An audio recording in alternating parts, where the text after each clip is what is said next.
Irmãos, a gente está fazendo uma série, né, que é os atributos de Deus.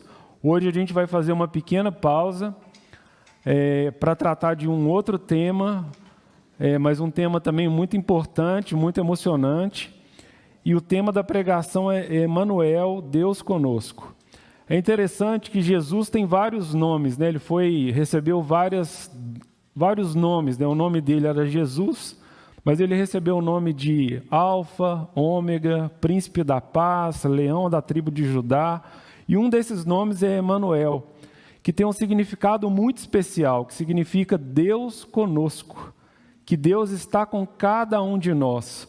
Então, o propósito dessa pregação é falar um pouco sobre a proximidade que Deus tem com a nossa história pessoal, com os nossos dramas, com os nossos sonhos, com as nossas dificuldades, que Ele está muito próximo, que Ele é um Deus poderoso, sim, é um Deus justo, mas é um Deus muito próximo. E para vocês anotarem, em Isaías 7,14, há uma profecia, né, que já chama Jesus de Emmanuel.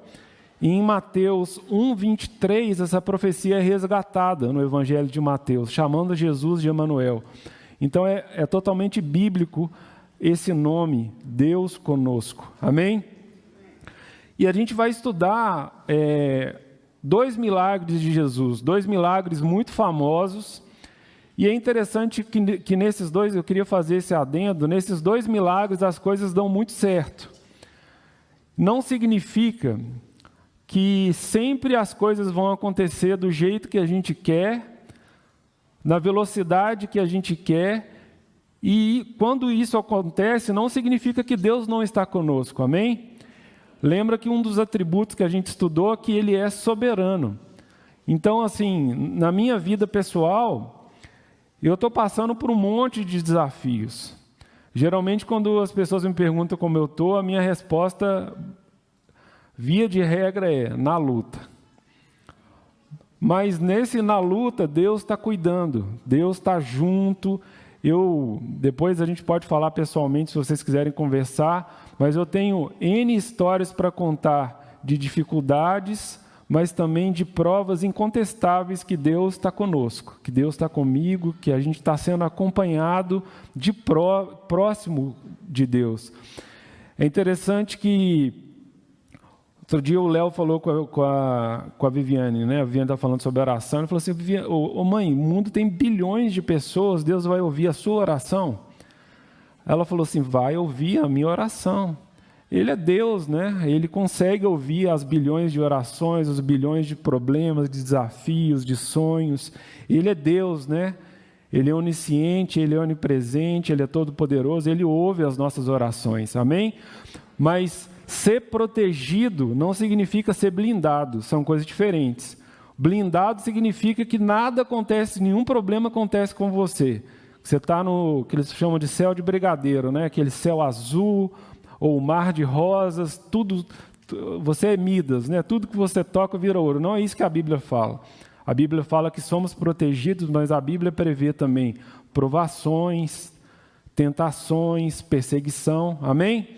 Então, para a gente poder entender essa mensagem aqui, não como uma regra de que tudo vai dar certo, mas que Deus sempre está conosco e Ele conduz as coisas com a sabedoria dEle, mesmo que às vezes a gente não entenda, amém? Então, eu queria convidar vocês para abrir a Bíblia, lá em Marcos 5, versículo 21. Eu vou esperar um pouquinho vocês abrirem, esse vai ser o nosso texto base. Marcos 5, 21.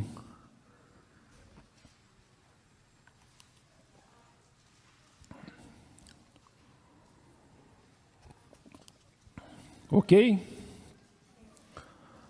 A Bíblia fala assim, eu estou vendo Bíblia, página passando ainda, vou esperar um cadinho de mineiro. Então, amém, vamos lá. Marcos 5, 21, fala assim: tendo Jesus voltado de barco para outra margem, uma grande multidão se reuniu ao seu redor, enquanto ele estava à beira do mar. Então chegou ali um dos dirigentes da sinagoga, chamado Jairo. Vendo Jesus, prostrou-se aos seus pés e lhe implorou insistentemente: minha filhinha está morrendo. Vem, por favor, e impõe as mãos sobre ela, para que seja curada e que viva. Jesus foi com ele. Uma grande multidão o seguia e o comprimia. Estava ali certa mulher que havia 12 anos vinha sofrendo de hemorragia. Ela padecera muito sob o cuidado de vários médicos e gastara tudo o que tinha, mas em vez de melhorar, piorava. Quando ouviu falar de Jesus, chegou por trás dele, no meio da multidão, e tocou em seu manto, porque pensava: se eu somente tocar em seu manto, ficarei curada. Imediatamente cessou sua hemorragia e ela sentiu em seu corpo que estava livre no seu sofrimento. No mesmo instante, Jesus percebeu que dele havia saído poder. Virou-se para a multidão e perguntou: quem tocou em meu manto? Responderam seus discípulos: vês a multidão aglomerada ao seu redor e ainda perguntas: quem tocou em mim? Mas Jesus continuou olhando ao seu redor para ver quem tinha feito aquilo. Então a mulher, sabendo o que tinha acontecido, aproximou-se, prostou-se aos pés e, tremendo de medo, contou-lhe toda a verdade. Então lhe disse: filha, a sua fé a curou. Vá em paz, fique livre do seu sofrimento.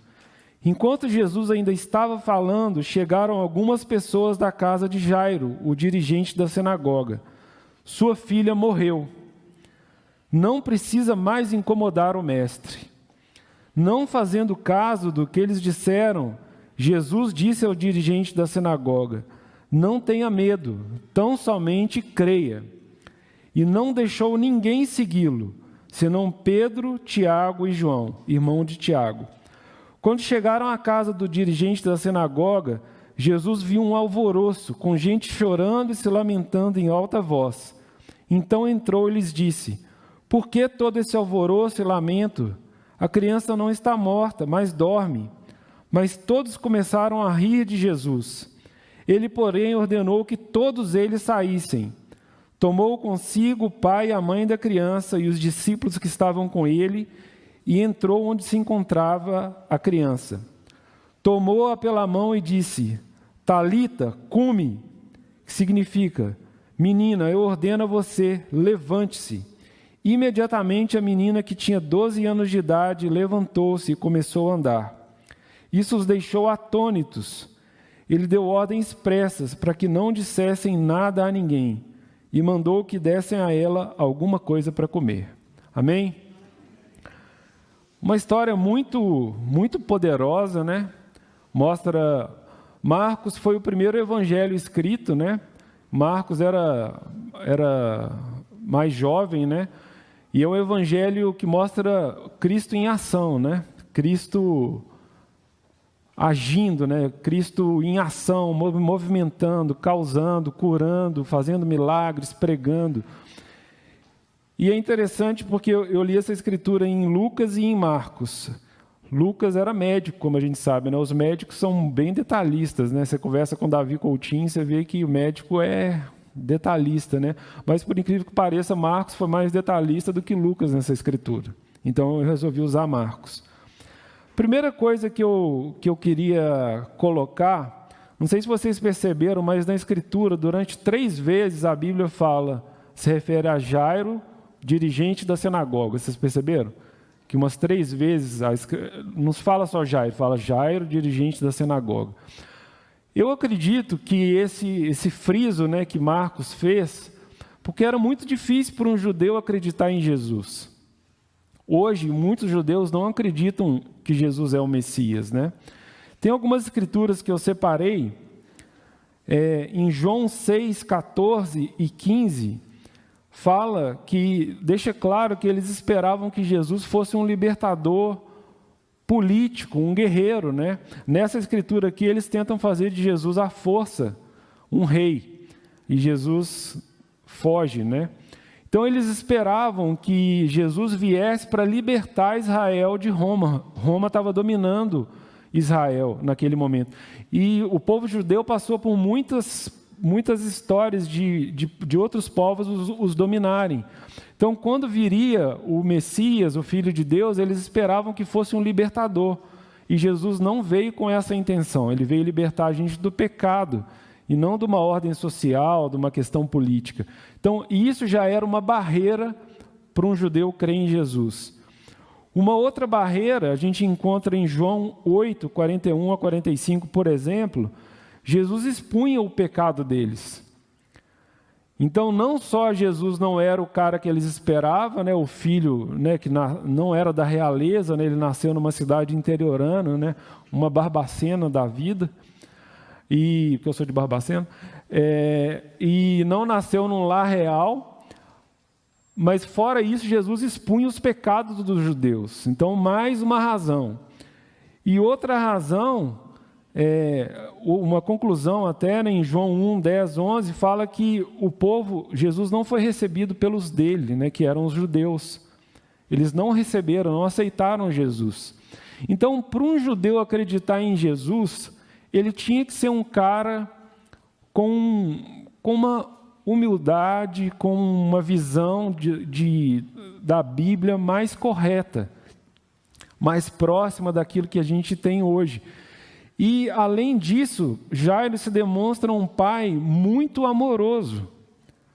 Porque quando ele ouve falar sobre Jesus, a Bíblia fala que ele faz o quê? No versículo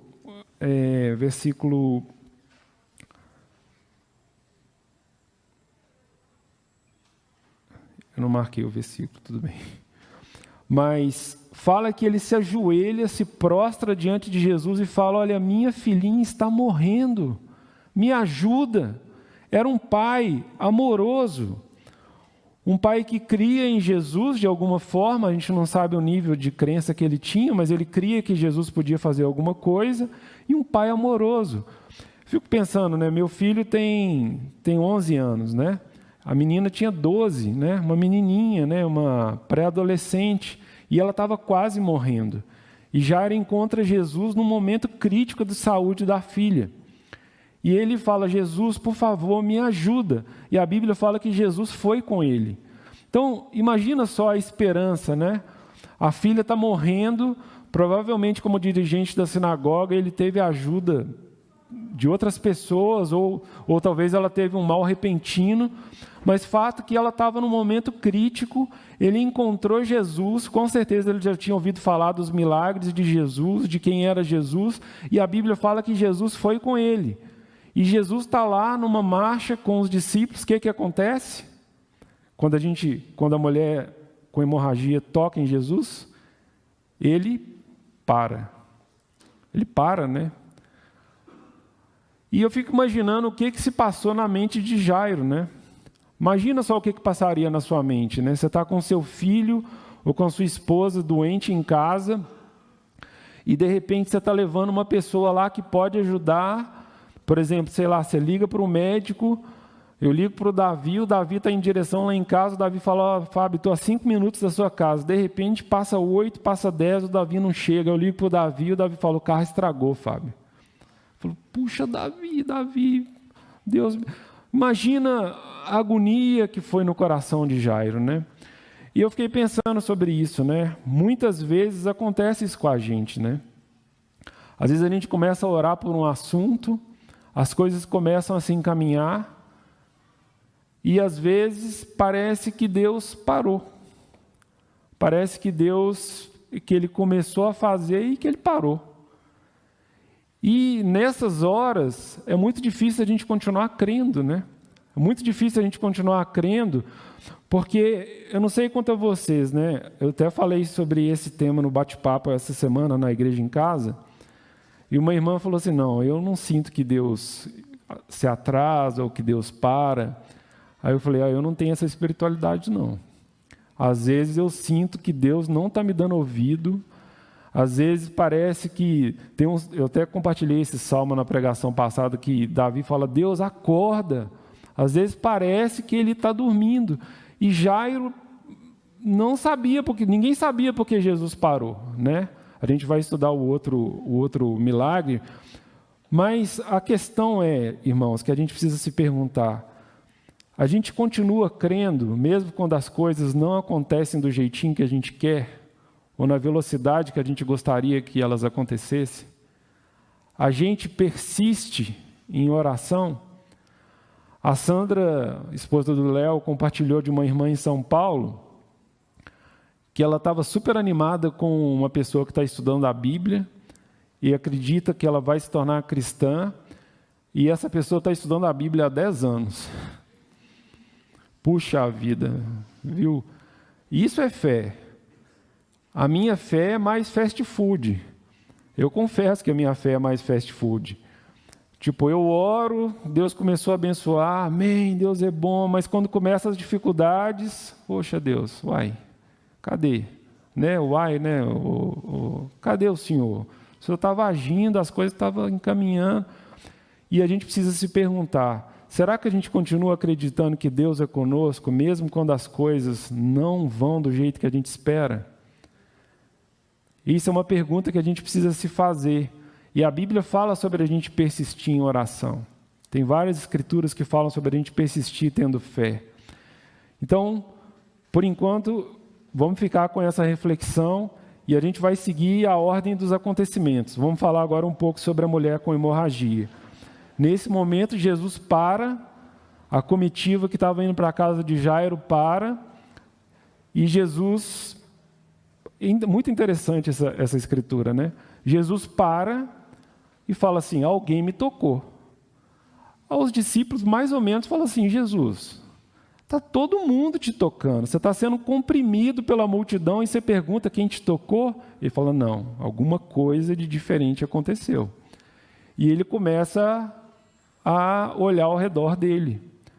Porque é interessante, né? Porque o milagre aconteceu de uma forma até, digamos, saiu o poder de Jesus de uma forma inconsciente, né? Ele, como Deus poderoso, Deus que cura, ele não sabia, né, até aquele momento, quem tinha, de onde tinha, para onde o poder tinha ido, né? É muito interessante. Então ele ficou sem entender, os discípulos ficaram sem entender, Jairo entendia menos ainda o que estava acontecendo. Por que Jesus parou numa hora crítica daquela? Mas vamos falar um pouco sobre a mulher com hemorragia. Vamos falar um pouquinho sobre ela. Em Levítico, depois vocês podem ler, Levítico 15, de 25 ao 30, fala sobre essa questão da hemorragia, da menstruação. E a Bíblia deixa claro que a mulher que no período de menstruação, ela se tornava impura.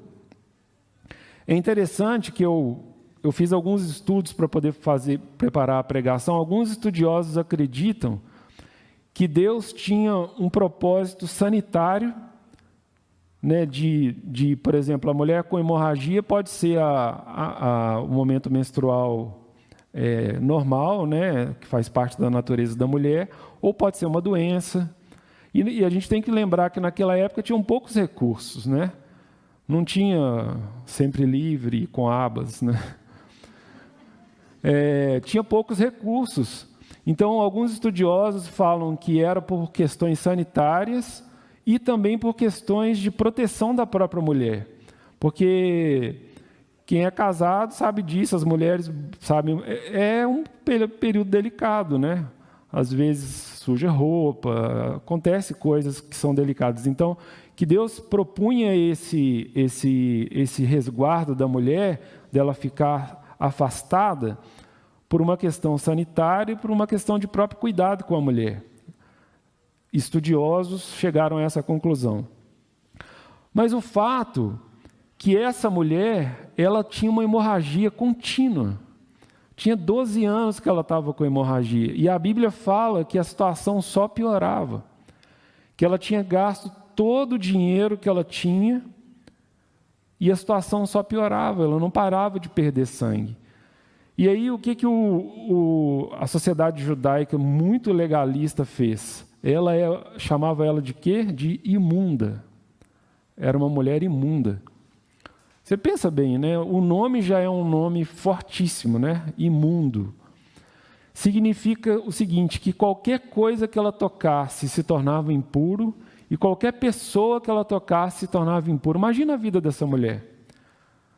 Quando ela saía de casa, por exemplo, para fazer uma compra, todo mundo já ficava como se ela tivesse lepra, uma doença contagiosa. Já vem a mulher imunda, imagina, ela passando perto, assim, cuidado, a imunda aí, imagina isso. Era uma mulher que estava sofrendo um problema físico, mas tinha uma questão social muito forte por detrás, ela estava sofrendo. E a Bíblia fala que ela tinha gasto tudo com médicos, tudo. E aí, em algum momento, a Bíblia fala que ela ouve falar sobre Jesus. E aí ela pensa assim, se eu tocar no manto, na orla da veste dele eu vou ser curada. Se a gente parar para pensar, ela quis fazer isso dessa forma para ser o mais discreta possível. Porque, lembra, era uma multidão, né? Ela na multidão, com certeza ela esbarrou num monte de gente, ela não conseguia desviar de todo mundo. E pela lei judaica, pela forma como eles estavam aplicando Levítico, todo mundo que ela encostava se tornava imundo também.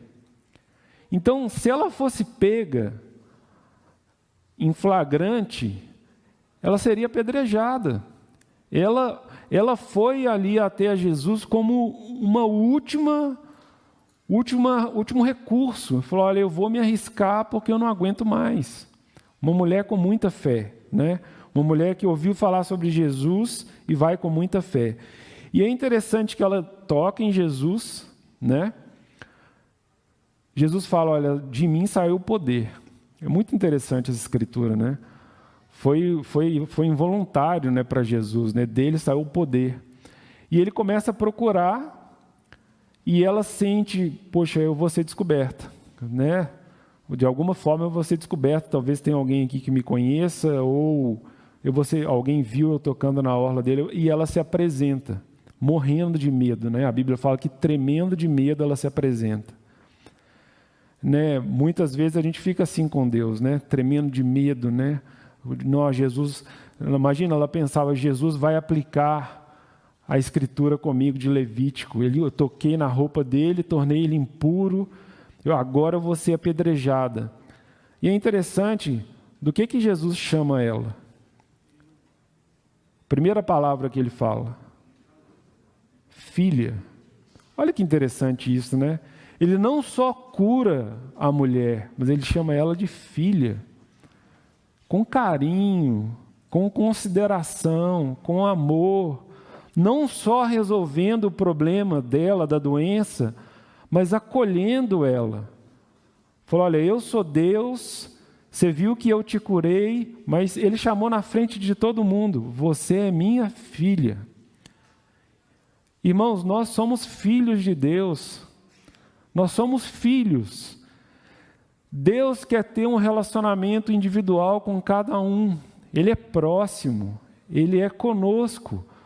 O que a gente tem que se perguntar é, nós somos próximos dEle? A gente tem se esforçado para se aproximar de Jesus? Diariamente, de manhã, de noite, a gente busca Jesus em oração, a gente busca aprender mais sobre Ele, a gente busca ouvir sobre Ele. Porque é interessante que em Romanos fala que a fé vem por ouvir a mensagem. Ela ouviu falar sobre Jesus e resolveu ir lá conhecê-lo. E Ele acolhe ela. Jesus, irmãos e amigos, Ele quer acolher você. O desejo dEle é nos acolher, é ter-nos próximos. A gente tem que se perguntar, a gente tem ido até Ele? Porque eu penso que Deus é tão respeitoso e que Ele se põe disponível, né? A Bíblia fala que o braço de Deus não está encurtado, que não possa nos alcançar, nem os ouvidos tapados, ou que Ele não está surdo para nos ouvir, mas Ele respeita quando a gente não vai. E a gente precisa se perguntar, eu tenho ido até Cristo? Eu tenho ido até a orla das vestes dele, eu tenho ido até os pés dele, porque Ele quer está próximo da gente, Ele é conosco. Eu imagino que essa mulher saiu de lá tranquila, não só curada, mas com a sua dignidade devolvida, porque diante de toda a multidão, o Filho de Deus falou para ela: filha, vá em paz. Zerou a situação, zerou o preconceito, zerou a segregação, zerou o isolamento. Amém? Eu acho muito especial, muito amoroso da parte. Deus não deu uma de poderoso simplesmente.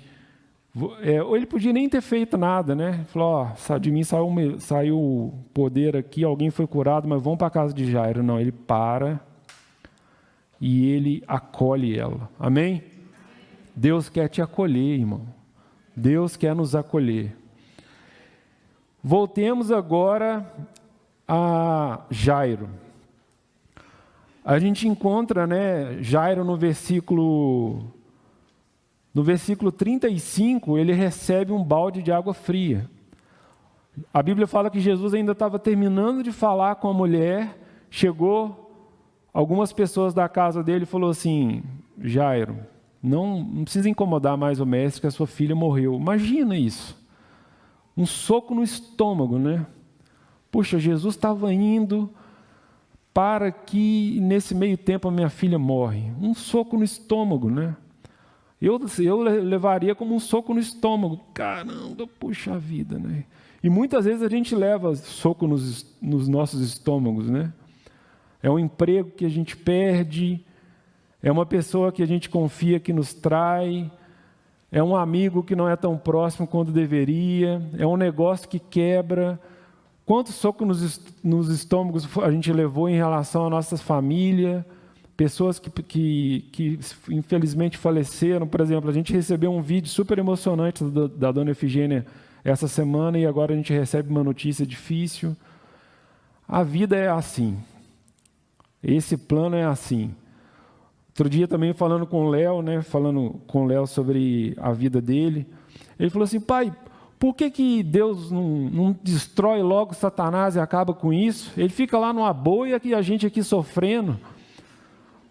Eu falei: Léo, as coisas não são assim. Deus tem um plano e Ele não nos deixou sozinhos. Aí eu falei com ele: você lembra da armadura de Deus?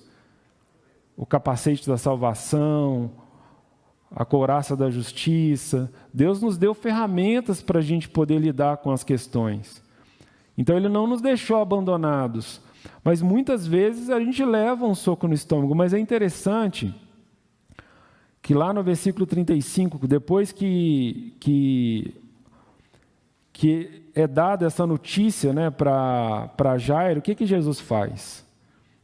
É muito interessante.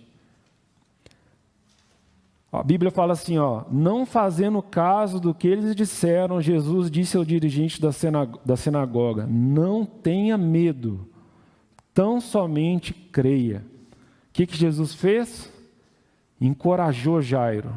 Falou: Jairo, eu estou aqui com você, não tenha medo, creia, a gente precisa crer em Jesus. A essência dele é o amor. Ele fala: olha, eu sei que a situação parece estar perdida, mas creia, confie. Irmãos, e Jesus está falando para a gente hoje: creia, confie. Pode ser que a situação está difícil, pode ser que a situação está complicada, mas creia. Eu estou aqui. E Ele está ciente da história de cada um de nós, dos nossos sonhos, dos nossos medos, das nossas dificuldades, das nossas aflições.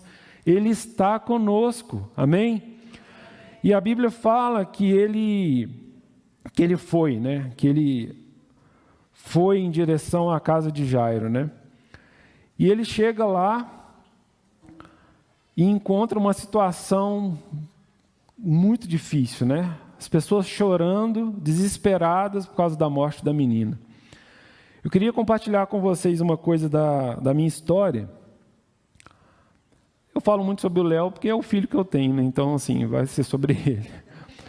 Mas, quando a Viviane engravidou, ela começou a passar muito mal. Ela começou a sentir mal e tal.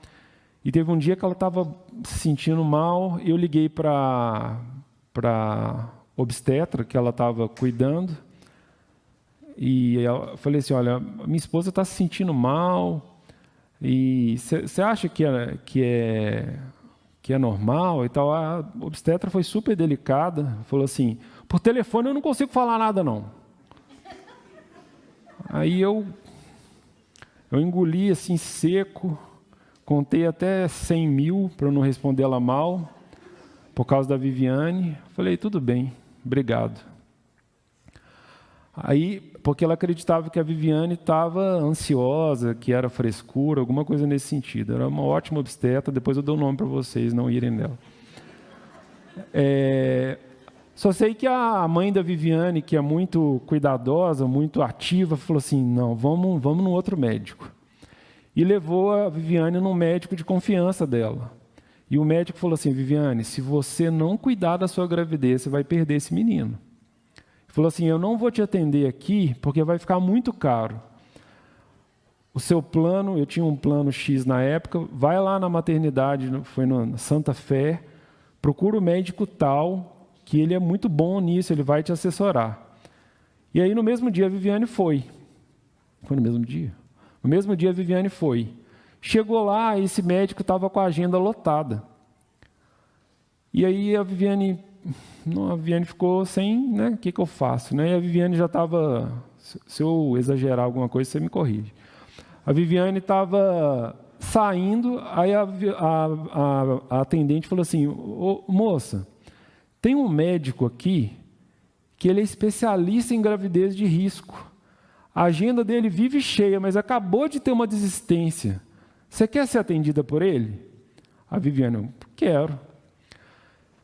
Eu trabalhava nessa época lá no Barreiro, super longe, né? O Santa Fé fica ali na região da Floresta, né? Só que nesse dia eu estava no centro, porque às vezes eu ficava no centro da cidade, mas nesse dia, por uma coincidência, eu estava no centro. E aí eu fui para a consulta, deu tempo de eu ir para a consulta. Chegou lá, o médico, pensa no médico, aqueles médicos de filme, Dr. House. O cara fez um diagnóstico perfeito, perfeito. E esse eu vou falar o nome dele, que é propaganda boa. Dr. Clóvis Baixa. Sou fã dele. O cara fez uma anamnese, né, Fábio? Anamnese. Um diagnóstico perfeito. Depois eu fui pesquisar, o cara tem pós-doutorado em gravidez de risco. Ele não é só doutor, não, ele é pós-doutor em gravidez de risco.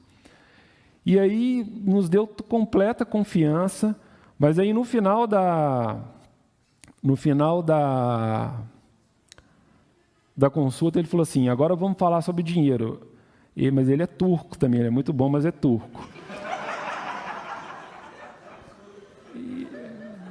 E tinha um valor a ser pago.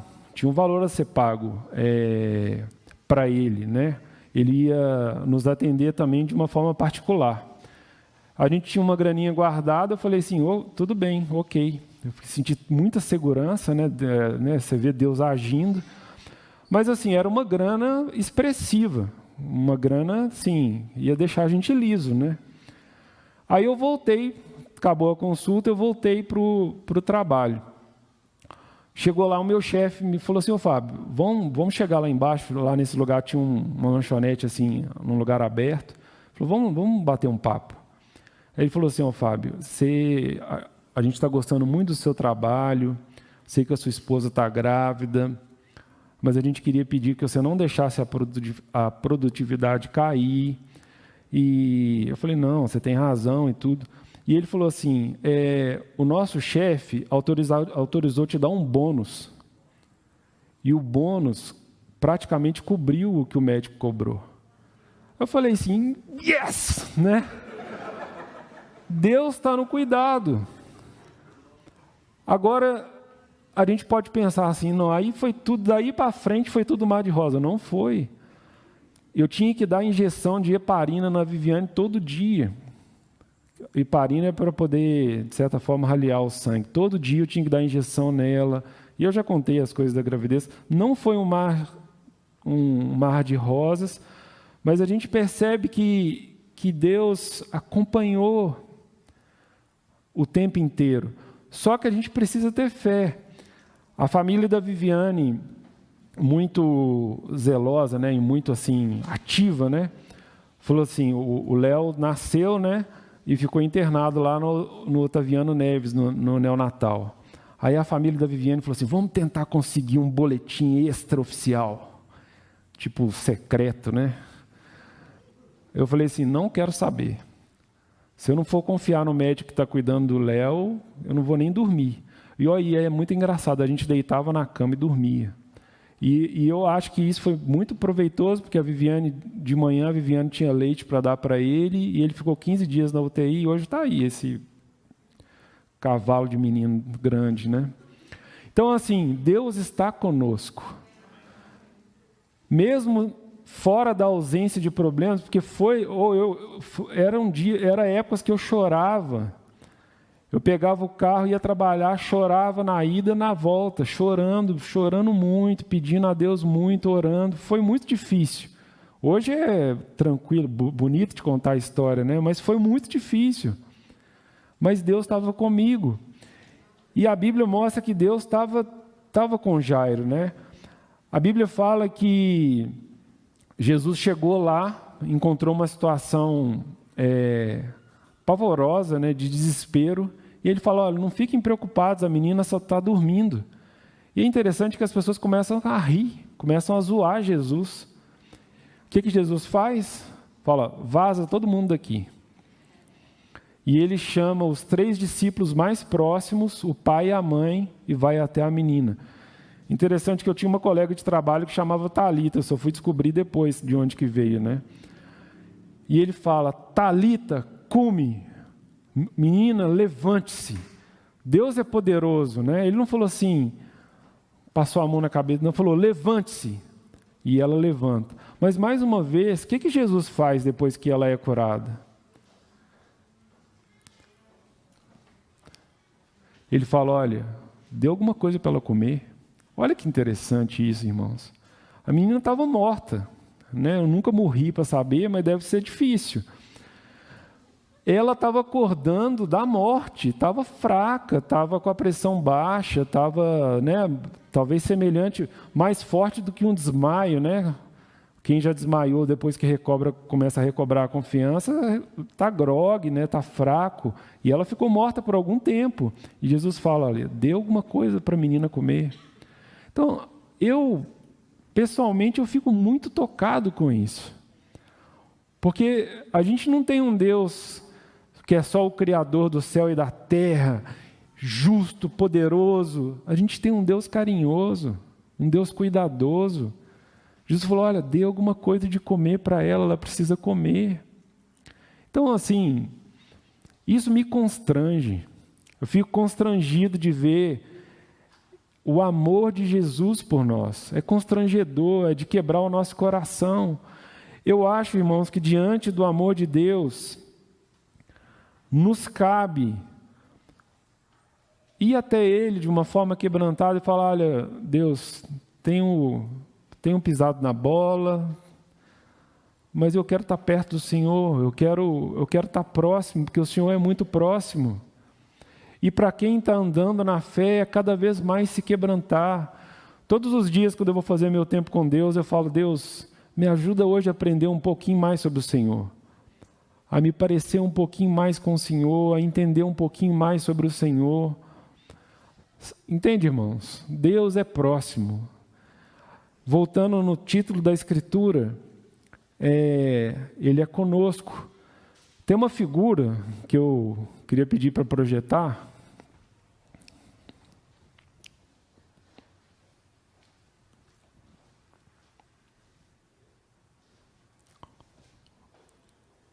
Ok? Pedi um tempo.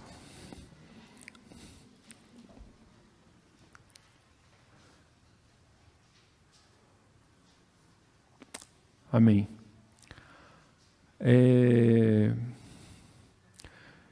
Queria que vocês gravassem essa escritura no coração de vocês. Protege-me como a menina dos teus olhos. Esconde-me à sombra de tuas asas. Salmo 17, 8. Todo mundo sabe o que é a menina dos olhos? Alguém não sabe o que é a menina dos olhos? A menina dos olhos é essa bolinha mais central do nosso olho, né? O olho é uma coisa super sensível, né? Se alguém vem perto do nosso olho, a gente tampa, né? E ele fala que nós somos a parte central do olho, algo precioso, delicado, que ele cuida com carinho, e fala que nós estamos embaixo das asas dele. Vocês já viram quem aqui? A maioria de nós somos roceiros, né? Todo mundo já viu, né? A galinha colocando os pintinhos embaixo das asas, é muito bonitinho, né? Ela protegendo. Deus usa essa figura de linguagem para falar, olha, é assim que eu vejo você. Jesus falou isso, né? Jerusalém, Jerusalém, como eu quis proteger vocês, como a galinha protege os pintinhos, mas vocês não me reconheceram. É assim que Deus é, irmãos. Temos um Deus assim. A minha expectativa nessa manhã é que você, quebrantado pelo amor de Deus, procure Ele. Não adianta ficar tocado com a pregação e amanhã de manhã acordar e nem buscar a Deus.